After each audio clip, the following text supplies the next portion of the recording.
क्या आप विश्वास करोगे अगर मैं आपसे ये कहूँ कि पृथ्वी के अलावा भी कई सारे ऐसे प्लैनेट्स, मून्स और स्पेस ऑब्जेक्ट्स हैं जहाँ जीवन मौजूद है? शायद नहीं।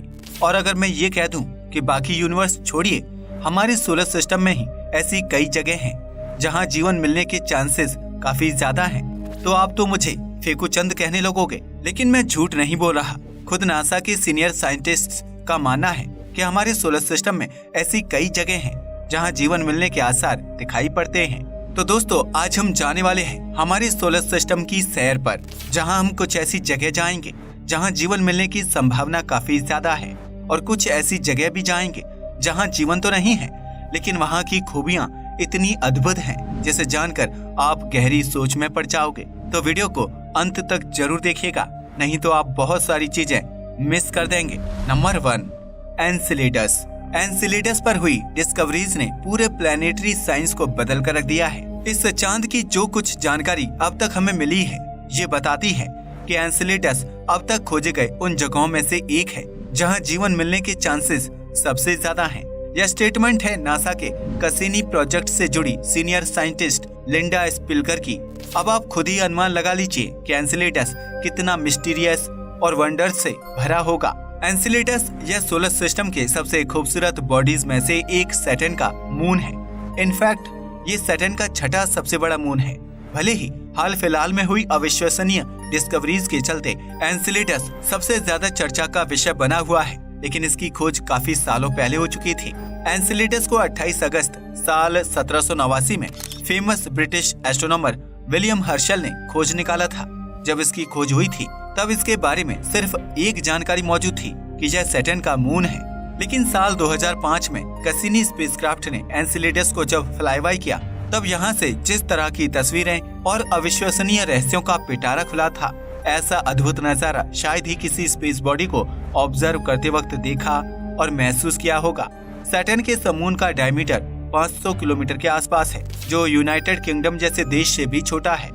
एनसेलेडस के बारे में बताने के लिए इतना सब कुछ है कि इसके ऊपर एक डेडिकेटेड वीडियो बनाया जा सकता है। अगर आप चाहते हो कि एनसेलेडस जैसे अद्भुत रहस्यों से भरी दुनिया पर जल्दी से जल्दी वीडियो बनाया जाए, तो ज्यादा से ज्यादा लोग कमेंट सेक्शन में यस लिखिएगा। खैर, डेडिकेटेड वीडियो आने तक झलकियों के रूप में कुछ जानकारी आपके साथ शेयर तो की ही जा सकती है। ऐसी क्या वजह है कि साइंटिस्ट इस पर जीवन मौजूद होने की इतनी ज्यादा संभावना जताते हैं? आप मुझे बताइए कि किसी जगह ऐसी कौन सी चीज होना बेहद जरूरी है। सोचिए, जरा सोचिए।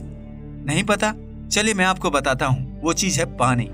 और एनसेलेडस एक ऐसी जगह है जहाँ पानी काफी ज्यादा मात्रा में उपलब्ध है। कैसिनी स्पेसक्राफ्ट की स्टडी के अनुसार एनसेलेडस की 30 से 40 किलोमीटर की थिक आइस शेल के नीचे 10 किलोमीटर गहरा एक ग्लोबल ओशन मौजूद है। उसमें ये भी बताया जा रहा है कि पृथ्वी की तरह ही ये ओशन भी सॉल्ट वाटर ओशन हो सकता है। इन सब से हटकर एनसेलेडस अपने यूनिक फव्वारे के लिए भी जाना जाता है। एनसेलेडस की बर्फीली शैल के नीचे कुछ ऐसी एक्टिविटीज होती हैं जिसकी वजह से इस पर वोल्केनो टाइप एक फव्वारा निकलता है, जहां से बहुत बड़े पैमाने में बर्फ आसमान में उछलता है। इतना ज्यादा उछलता है कि इसका बर्फ सीधा सैटर्न की ई रिंग में पहुंच जाता है, और जिस स्पीड से ये स्पेस में रिलीज होता है वो चौंका देने वाली बात है। यह जो फव्वारा है, ये बर्फ को 400 मीटर पर सेकंड की स्पीड से स्पेस में उड़ाता है, जो बाकी सोलर सिस्टम में बहुत रेयरली देखने को मिलता है। नंबर 2, रिया। हमारे वैज्ञानिकों ने आज तक कई प्लैनेट्स की खोज की है। कई ऐसे प्लैनेट्स और स्पेस बॉडीज हैं जहां पानी होने की संभावना जताई जाती है, लेकिन पक्के तौर पर ऐसा कोई भी प्लैनेट नहीं मिला जहां ऑक्सीजन मौजूद हो सकता है। ये सब बदल गया जब साल 2010 में कैसिनी ने एक बार फिर रिया को फ्लाईबाय किया। इसमें वैज्ञानिकों को पहली बार पृथ्वी के अलावा किसी स्पेस बॉडी पर ऑक्सीजन की मौजूदगी का पता चला। आज इस बात को 12 साल का समय गुजर चुका है, लेकिन आज भी यह डिस्कवरी उतनी ही अहमियत रखती है जितनी कि साल 2010 में, क्योंकि किसी प्लैनेट पर या मून पर ऑक्सीजन का मिलना कोई नॉर्मल बात नहीं होती। अगर यहाँ धरती पर ऑक्सीजन खत्म हो जाता है तब कोई भी जिंदा नहीं बचेगा। धरती सेकंड वीनस यानी कि शुक्र ग्रह बन जाएगी। ऑक्सीजन का क्या महत्व होता है, इसका अंदाजा आप इसी बात से लगा सकते हैं कि हम ऑक्सीजन को प्राणवायु कहते हैं, लेकिन पृथ्वी और रिया दोनों पर ऑक्सीजन बनने की प्रक्रिया बिल्कुल अलग है। पृथ्वी पर ऑक्सीजन कैसे बनता है, ये तो किसी को बताने की आवश्यकता नहीं है। हाँ, मगर रिया पर ये कैसे बनता है ये जानना काफी इंटरेस्टिंग है, क्योंकि रिया सैटर्न को कंपैरेटिवली क्लोज ऑर्बिट करता है, जिस वजह से सैटर्न की मैग्नेटिक फील्ड का रिया पर काफी इंटेंस यानी कि प्रचंड प्रभाव देखने को मिलता है। इसलिए जब रिया पर मौजूद आइस की और सैटर्न की मैग्नेटिक फील्ड में मौजूद अलग अलग पार्टिकल्स की केमिकल रिएक्शन होती है, तब वहाँ से जो बाई प्रोडक्ट निकलते हैं उन्हीं में से एक ऑक्सीजन भी है। एनसेलेडस की तरह ही रिया भी सैटर्न का मून है। इनफैक्ट ये टाइटन के बाद सैटर्न का दूसरा सबसे बड़ा चांद है। ऑक्सीजन के अलावा ये अपनी रचना को लेकर भी काफी सालों से स्पेस साइंस की फील्ड में चर्चा का विषय बना हुआ है। स्पेसिफिकली बात करें तो कैसिनी मिशन के बाद जब कैसिनी का और रिया का क्लोज एनकाउंटर हुआ था, तो आपको जानकर हैरानी होगी कि सैटर्न की तरह ही रिया के भी रिंग्स हैं। जी हाँ, आपने सही सुना, एक प्लेनेट का मून होकर भी रिया को रिंग्स हैं, जो अपने आप में एक अद्भुत कहलाने या हैरान कर देने वाली बात है। वैसे एक और बात है, ज्यादातर मून्स की तरह ही रिया भी अपने प्लेनेट सैटर्न से टाइडली लॉक्ड है, जिसका मतलब है इसकी एक साइड हमेशा अपने प्लेनेट की ओर रहती है। Number 3, Ganymede, one of the most amazing solar body. Ganymede Jupiter का मून है। गैलीलियो ने जिन 4 मून्स को डिस्कवर किया था, गैनीमेड उन्हीं में से एक है, और इसलिए ये गैलीलियन मून के तौर पर भी जाना जाता है। गैनीमेड अपने आप में काफी बड़ा मून है। ये इतना बड़ा है कि अगर किसी स्पेस बॉडी को सिर्फ उसके साइज के आधार पर प्लेनेट माना जाए, तो आज गैनीमेड सोलर सिस्टम में एक प्लेनेट के तौर पर डेफिनेटली अपनी जगह बनाता, वो भी प्लूटो और यहाँ तक कि मरकरी को भी पीछे छोड़कर, क्योंकि ये इन दोनों से ही साइज में काफी बड़ा है। गैनीमेड सोलर सिस्टम में मून फैमिली का किंग है, क्योंकि ये सोलर सिस्टम के सबसे बड़े प्लेनेट जुपिटर का सबसे बड़ा मून होने के साथ ही गैनीमेड पूरे सोलर सिस्टम का सबसे बड़ा मून है। इसकी एक और खास बात है, गैनीमेड पूरे सोलर सिस्टम का इकलौता ऐसा मून है जिसकी खुद की एक स्ट्रॉन्ग मैग्नेटिक फील्ड है। ये इतनी पावरफुल है कि जब ये जुपिटर को ऑर्बिट करता है, तब इसका असर जुपिटर में भी देखने को मिलता है। डेफिनेटली जुपिटर की मैग्नेटिक फील्ड इतनी पावरफुल है कि इसके सामने गैनीमेड की मैग्नेटिक फील्ड का कोई ठहराव नहीं लगता। लेकिन हाँ, किसी मून के पास अपनी मैग्नेटिक फील्ड होना भी कोई छोटी बात थोड़ी ना होती है।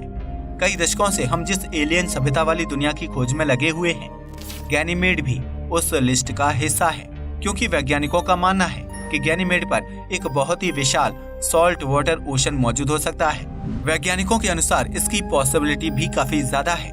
रिया की तरह ही गैनीमेड पर भी ऑक्सीजन की मौजूदगी है, जो इसे जीवन की संभावना वाली जगहों की सूची में one of the top contender यानी दावेदार बनाता है। Number 4, Charon. Human space history में कई ऐसी चीजें हैं जिनको लेकर वैज्ञानिक कम्युनिटी बटी हुई है। कोई ऐसा मानता है तो कोई वैसा, लेकिन आज तक इससे ज्यादा कंट्रोवर्शियल और डिस्कस्ड स्पेस ऑब्जेक्ट कभी नहीं देखा गया। मैं बात कर रहा हूँ प्लूटो की। साल 2006 तक प्लूटो एक फुल फ्लेज्ड प्लेनेट हुआ करता था, लेकिन एक प्लेनेट होने की कुछ कंडीशन ये फुलफिल ना कर पाने के कारण इसने प्लेनेट होने का टैग खो दिया, और आज यह एक डॉर्फ प्लेनेट कहलाता है। चेरोन इसी डॉर्फ प्लेनेट प्लूटो का मून है। चेरोन प्लूटो का सबसे बड़ा मून है। इसकी खोज साल 1978 में नासा के एस्ट्रोनॉमर जेम्स क्रिस्टी ने की थी। मजे की बात तो ये है कि जेम्स ने इसे अनजाने में खोज लिया था। दरअसल जेम्स प्लूटो की सन के अराउंड ऑर्बिट को ऑब्जर्व कर रहे थे, तभी उन्हें प्लूटो के आसपास कुछ अनयूजुअल होता दिखाई दिया। ये क्या था, इसका पता लगाने के लिए उन्होंने इसकी अच्छे से जांच पड़ताल शुरू की, और रिजल्ट के तौर पर चेरोन की डिस्कवरी हुई। चेरोन की प्लूटो से दूरी की बात करें तो ये प्लूटो को सिर्फ 19,640 किलोमीटर की दूरी से होकर ऑर्बिट करता है, जो अपने आप में एक हैरान कर देने वाली बात है, क्योंकि इतना बड़ा दिखने के बावजूद हमारा मून हमसे 3,85,000 किलोमीटर दूर है। जहां इतना दूर होने के बाद भी हमारा मून हमें मेस्मराइज यानी सम्मोहित कर देता है। तो सोच के देखो, अगर हम प्लूटो पर होंगे और वहां से चेरोन को देखेंगे तो वो कितना अमेजिंग नजारा होगा। चेरोन लगभग प्लूटो के साइज का आधा है। प्लूटो और चेरोन की जोड़ी सोलर सिस्टम में अपनी एक विशेष जगह बनाए हुए है। यह जोड़ी हमारे सोलर सिस्टम की एकमात्र डबल प्लैनेटरी सिस्टम है। प्लूटो और चेरोन एक दूसरे से टाइडली लॉक्ड हैं, इसलिए दोनों पर एक दूसरे की सेम साइड ही दिखाई देती है। इतना ज्यादा जुड़ाव होने के बावजूद दोनों का जो सरफेस कंपोजिशन है ये बिल्कुल ही अलग है। Number 5, Phobos. फोबोस को समझने से पहले आपको एक बात बताना बेहद जरूरी है। पृथ्वी के बाद अगर पूरे सोलर सिस्टम में सबसे खूबसूरत प्लेनेट कोई है तो वो सैटर्न है, और सैटर्न को उसकी खूबसूरती दिलाती है उसकी रिंग्स, जो पास जाकर देखने पर भले ही रिंग की तरह ना दिखती हो, मगर दूर से जो नजारा दिखता है वो गजब का है। आपको जानकर हैरानी होगी, लेकिन आने वाले कुछ सालों में सैटर्न की तरह ही एक और प्लेनेट को रिंग्स मिलने वाली है। ये प्लेनेट और दूसरा कोई नहीं बल्कि हमारा पड़ोसी मार्स यानी कि मंगल है।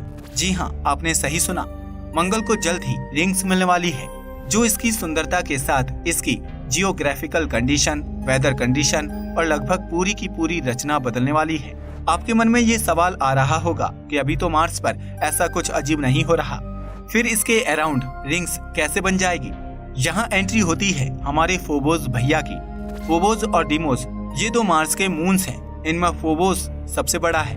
फोबोस 27 × 22 × 18 किलोमीटर के डायमीटर का एक काफी छोटा मून है, लेकिन फोबोस मार्स को 6000 किलोमीटर की दूरी से ऑर्बिट करता है, जो बहुत ही ज्यादा कम अंतर है, और इसी में नमक डालने का काम करती है फोबोस की ये करामात। दरअसल हर 100 साल में फोबोस 6 फीट के दर से मार्स के नजदीक आता जा रहा है। इस तरह से चलता रहा तो आने वाले 50 मिलियन सालों में मार्स पर एक बहुत बड़ी घटना घट सकती है। वैज्ञानिकों ने मार्स के फ्यूचर को लेकर 2 तर्क दिए हैं। पहले तर्क के अनुसार फोबोस मार्स की धरती से टकरा जाएगा, जिससे मार्स पर एक रेडिकल चेंज देखने को मिल सकता है। और दूसरा तर्क, जो कि अपने आप में फैसिनेटिंग है, ये कहता है कि फोबोस हजारों लाखों टुकड़ों में बिखर जाएगा और मार्स के अराउंड एक रिंग बनाएगा। अब इन तर्कों में से कौन सा तर्क सच होगा, ये तो अभी के लिए बताया नहीं जा सकता, लेकिन ये बात श्योर है कि ये होगा जरूर। अफसोस हम इस घटना के गवाह नहीं बन पाएंगे। दोस्तों, हमने सोलर सिस्टम के 5 एकदम निराले मून्स के ऊपर चर्चा की है। मैं सोच रहा हूँ कि इस वीडियो का पार्ट 2 भी बनाया जाए, जिसमें मैं आपको ऐसे और भी मून्स के साथ हमारे अपने मून्स की भी कुछ ऐसी रोचक जानकारी जानेंगे जो शायद ही आपको पता होगी। तो अगर आप चाहते हो कि इसका पार्ट 2 भी बनना चाहिए तो कमेंट में पार्ट 2 लिख के कमेंट सेक्शन भर दीजिएगा। बाकी वीडियो अगर पसंद आई हो तो वीडियो को लाइक और ज्यादा से ज्यादा शेयर करना ना भूलिएगा, और साथ ही चैनल को भी सब्सक्राइब कीजिएगा। जय हिंद दोस्तों।